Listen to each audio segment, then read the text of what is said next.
Em um tempo em que os homens construíam impérios e adoravam falsos deuses, o Senhor do céu e da terra chamou um homem para começar uma nova história. Uma história de fé, promessas eternas e aliança. Hoje, você será transportado para o começo dessa jornada. Acompanhe agora o capítulo 12 do livro de Gênesis, o chamado de Abraão e sua jornada de fé. Ora, o Senhor dissera a Abraão: sai-te da tua terra e da tua parentela e da casa de teu pai, para a terra que eu te mostrarei. E eu farei de ti uma grande nação, e te abençoarei, e engrandecerei o teu nome, e tu serás uma bênção. E abençoarei aqueles que te abençoarem, e amaldiçoarei aquele que te amaldiçoar. E em ti serão benditas todas as famílias da terra. Assim partiu Abraão, como o Senhor lhe dissera, e Ló foi com ele. E Abrão tinha 75 anos quando saiu de Harã. Abrão levou consigo Sarai, sua esposa, e a Ló, filho de seu irmão, e todos os bens que tinham adquirido, e as pessoas que lhes foram acrescentadas em Harã, e saíram para ir à terra de Canaã, e à terra de Canaã eles chegaram. Abrão atravessou a terra até Siquém, até o carvalho de Moré. Nesse tempo, os cananeus habitavam essa terra. E o Senhor apareceu a Abrão e disse: a tua semente eu darei esta terra. E ele edificou ali um altar ao Senhor, que lhe aparecera. Passando dali para um monte no lado leste de Betel, e armou a sua tenda, tendo Betel no oeste e Ai no leste. E ali edificou um altar ao Senhor, e invocou o nome do Senhor. Depois, Abrão partiu dali, indo sempre na direção do Neguebe. Houve fome naquela terra. Assim, Abrão desceu ao Egito para peregrinar ali, porque a fome era grande na terra. E aconteceu, quando ele estava para entrar no Egito, que ele disse a Sarai, sua esposa: eis que eu sei que tu és uma mulher formosa à vista. Portanto, acontecerá que quando os egípcios te virem, dirão: esta é a sua esposa, e me matarão, mas a ti te deixarão viver. Diga, eu te peço, que tu és minha irmã, para que me vá bem por tua causa, e que a minha alma viva por causa de ti. Abraão fez esse pedido, pois naquela época, alguns povos pagãos, especialmente entre seus líderes, matavam homens estrangeiros para tomar suas esposas, aproveitando-se de sua posição social privilegiada. E aconteceu que quando Abrão entrou no Egito, os egípcios viram a mulher, que era muito formosa. Os príncipes também de Faraó a viram e a elogiaram diante de Faraó, e a mulher foi levada para a casa de Faraó. Este, por causa dela, tratou bem a Abrão, e ele teve ovelhas, e bois, e jumentos, e servos, e servas, e jumentas e camelos. E o Senhor feriu a Faraó e a sua família com grandes pragas por causa de Sarai. Assim, ele percebeu o erro cometido, então foi desfazê-lo. E Faraó chamou a Abrão e disse: que é isto que me fizeste? Por que não me disseste que ela era tua esposa? Por que disseste, ela é minha irmã, de modo que eu a tomei para ser minha esposa? Agora, pois, eis aqui tua esposa, toma-a e vai-te embora. O Faraó ordenou aos seus homens a seu respeito, e eles o acompanharam, e a sua esposa, e tudo o que ele tinha, para que nunca mais retornassem. Mas esta foi apenas a primeira vez em que Deus feriu o Egito. E para que não pensem erroneamente que foi consumado o casamento entre Sarai e Faraó, saibam: Sarai, mesmo estando no harém de Faraó, não teve sua união marital consumada, um detalhe que reflete o antigo costume egípcio de passar por ritos de purificação e preparação antes do casamento e de qualquer relação, algo que poderia durar vários meses. Tudo isso para preparar a futura esposa, com o intuito de que ela fosse de total agrado ao Faraó, não sendo apenas uma bela mulher.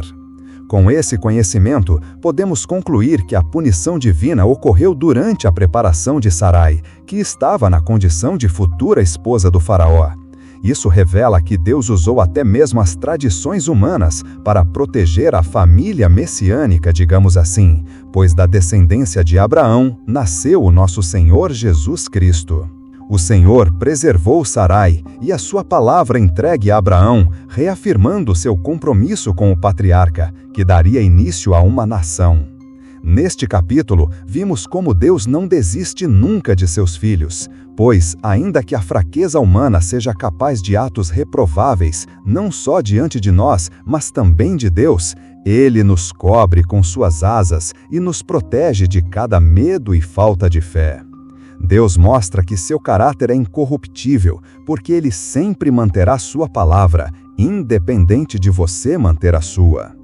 2 vezes Abraão teve a oportunidade de demonstrar fé plena no Senhor, e falhou, mas bastava um raciocínio simples.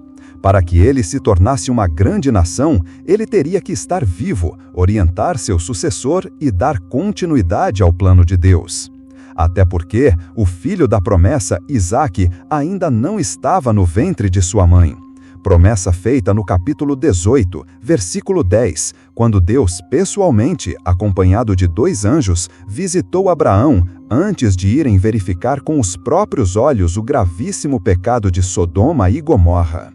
Quanto a Agar, serva de Sarai, ela só viria a fazer parte da caravana depois da expulsão de Abrão do Egito, pois foi uma das servas dadas por Faraó.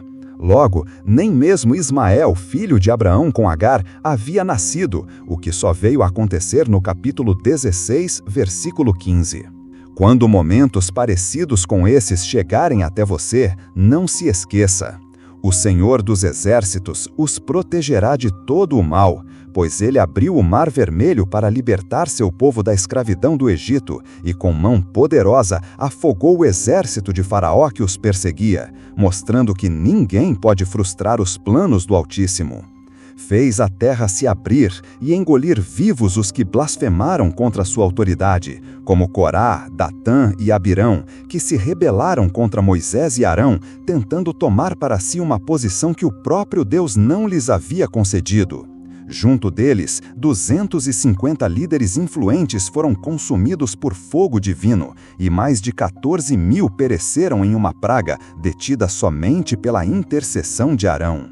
Tudo isso porque o Senhor é santo, justo e não tolera rebelião em meio ao seu povo. Ele também mandou pragas sobre o Egito, fez muralhas ruírem em Jericó, derrotou reis poderosos e, em um dos feitos mais extraordinários da história, parou o tempo. Sim, o sol e a lua ficaram imóveis no céu quando Josué clamou ao Senhor durante a batalha contra os amorreus, e por quase um dia inteiro a luz não se pôs para que o povo de Deus vencesse a guerra. Josué 10, 12 a 13. Nunca antes, nem depois, houve dia tão como aquele em que Deus ouviu assim a voz de um homem e lutou diretamente por Israel. Tudo isso ele fez e ainda faz por amor aos seus filhos. Basta entregar sua vida nas mãos dele. E se você ainda não fez isso, saiba, até mesmo os que estão distantes de Deus, ele busca. Como o pastor que deixa as 99 ovelhas para resgatar aquela que se perdeu. Quando o pastor a encontra, ele se alegra, faz festa no céu e se regozija com imensa alegria. Lucas 15, 3 a 7. No próximo episódio, após deixar o Egito, Abrão retorna à terra onde Deus havia prometido abençoá-lo. Mas agora, um novo desafio surge, um conflito inesperado entre os pastores de Abrão e os de Ló. Como o homem de fé lidará com a divisão dentro da própria família? Que decisão Ló tomará e até onde isso o levará? E mais importante, como Deus continuará a conduzir Abrão mesmo diante da separação e dos caminhos divergentes? Prepare-se para testemunhar a humildade, a sabedoria e a fidelidade do Deus Altíssimo, que mesmo em tempos de divisão, continua a edificar sua promessa eterna. Capítulo 13 de Gênesis. Abrão e Ló se separam, e o Senhor reafirma sua aliança com Abrão. Não perca o próximo capítulo desta jornada de fé e propósito.